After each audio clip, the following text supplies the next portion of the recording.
은지 씨 집 현관 앞에는 과일 아이스크림 가판대가 있었다.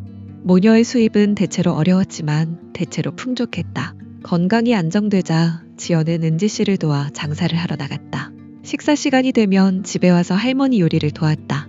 밤에는 할머니와 함께 잠을 잤다. 일이 점차 그녀의 슬픔을 덜어주었다. 은지 씨의 사랑은 그녀에게 삶이 여전히 아름답고 의미 있다는 것을 깨닫게 해주었다. 다시 건강하고 행복해 보이는 은지 씨를 보자 민주는 물었다. 집에 가고 싶어? 내가 데려다 줄게. 지연은 한참 생각하더니 대답했다. 눈 뜨자마자 부모님 댁에 가고 싶었어. 그런데 며칠 전 부모님이 내 가출을 받아주셨나 봐. 그래서 너와 내가 허락한다면 며칠 더 여기서 지내고 싶어. 날이 오면 다시 올게. 지연의 말에 민주는 갑자기 기분이 좋아졌다. 그는 그녀가 집에 있는 것에 익숙해져 있었다. 민주는 매일 아침부터 저녁까지 일하러 나갔고 밤늦게야 집에 돌아오는 날도 많았다. 지연은 여전히 은지를 부지런히 도왔다. 장사부터 집안일까지. 은지의 배가 점점 불어났다. 마을 사람들은 수군거리기 시작했다. 은지의 손녀가 그렇게 오랫동안 찾아올 줄은 몰랐다. 게다가 이제 은지는 불룩한 배를 안고 있었다. 정말 이해할 수 없는 일이었다. 최 씨네 집 유미 씨의 배가 곧 태어날 예정이다. 마지막 검진 후 의사는 전치 태반 때문에 제왕절개 수술을 해야 한다고 말했다. 며칠 후 병원에 가서 경과 관찰을 한 후 수술 준비를 해야 한다. 유미 씨는 걱정한다. 제왕절개는 정말 고통스러울 거야. 이럴 줄 알았으면 나았을 텐데. 임신한 지 거의 9개월이 됐는데 예전 몸매가 없어졌어. 몸이 무겁고 힘들고 밥도 잘 못 먹고 잠도 잘 못 자. 금주해야 할 게 너무 많아. 친구들과 술자리도 못 간 지 오래됐어. 이런 압박감은 견딜 수가 없어. 최 씨는 자신의 계획에 불안해한다. 도자기 가게의 가격도 적절하지 않다. 그런데 비행기 탑승일이 다가오자 그녀는 가게를 다른 사람에게 형편없는 가격에 팔아야 한다. 돈은 더 이상 그녀에게 중요하지 않다. 사랑하는 황 씨와 함께 지구 반대편으로 서둘러 떠나야 합니다. 의사가 유미의 제왕절개 수술을 시작하자 최 씨는 조심스럽게 짐을 챙겨 공항으로 향합니다. 떠나기 전 이 씨에게 3개월 동안 여행을 떠날 것이라고 말했습니다. 이 씨는 며느리가 해외로 도피하려는 계획에 대해 전혀 알지 못했습니다. 그는 그저 며느리가 수술을 준비하고 있습니다. 지금 가도 될까요? 라고 물었습니다. 최 씨는 티켓은 예매되었고 변경할 수 없습니다. 며느리 어머니가 수술을 담당하실 겁니다. 며느리와 아이를 위해 모든 것을 송금해 놓았습니다. 걱정 마세요 라고 답했습니다. 그녀는 매우 행복하고 즐거웠습니다. 사랑은 항상 보이지 않는 힘을 가지고 있어서 사람들이 서로를 찾기 위해 인생에서 가장 중요한 것들을 버리면서도 모든 것을 하게 만듭니다. 독일에 도착한 최 여사는 황 씨를 뜨거운 사랑으로 만났습니다. 두 사람은 여행을 하며 눈이 내리는 것을 구경한 후 호텔로 돌아와 신혼여행을 즐겼습니다. 황 씨가 한 달 먼저 도착했기에 최 여사는 2달 후 황 씨가 귀국할 무렵 그를 만났습니다. 이때 최 여사는 유미 씨에게 전화했습니다. 서류는 어때요? 아버지께서 여기 오신 지 거의 3개월이 다 됐어요. 유미 씨가 대답했습니다. 엄마, 서류 작업을 하라고 할 수 있도록 돈을 보내주셔야 해요. 만약 3개월 여행 기간이 끝나고 못하시면 남편분과 함께 귀국하셔야 해요. 그래서 합법적인 장기 체류 허가를 받으려면 상당한 금액을 내야 합니다.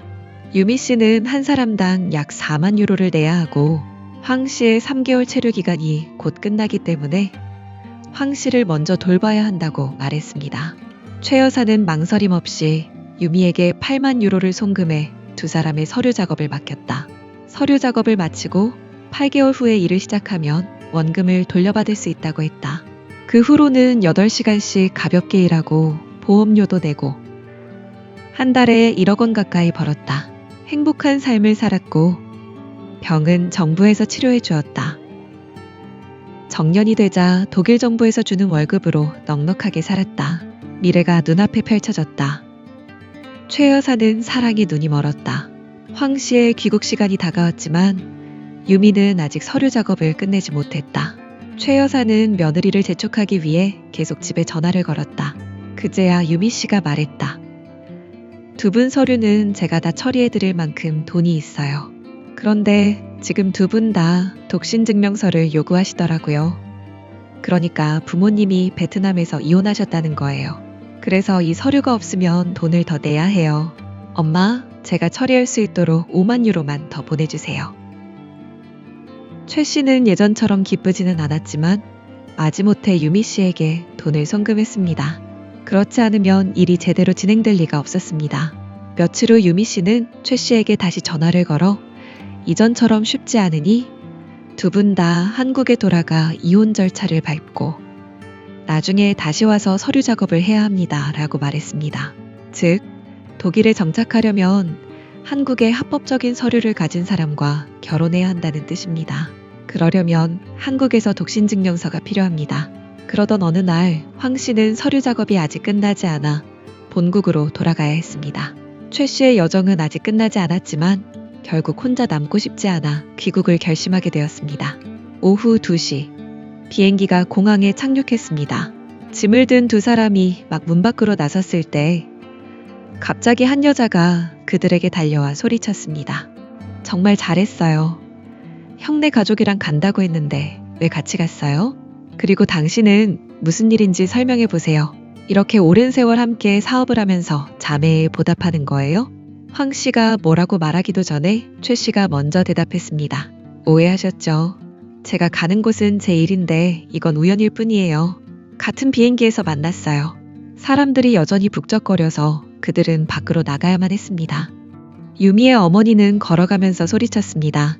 빨리 위층으로 올라가서 이혼 서류에 서명하고 재산을 나눠 가지세요. 다시는 당신을 받아주지 않을 거예요. 그리고는 그의 짐을 잡아 대기 중인 차로 깔끔하게 끌고 갔습니다. 최 씨는 옆으로 비켜서 택시를 불러 집으로 갔습니다. 그는 속으로 기뻐하며 이게 유미의 계획인가 싶었다.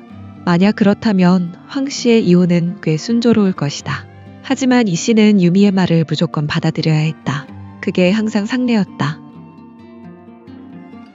이 씨 집에서는 준우와 유미가 아침부터 실종 상태였다.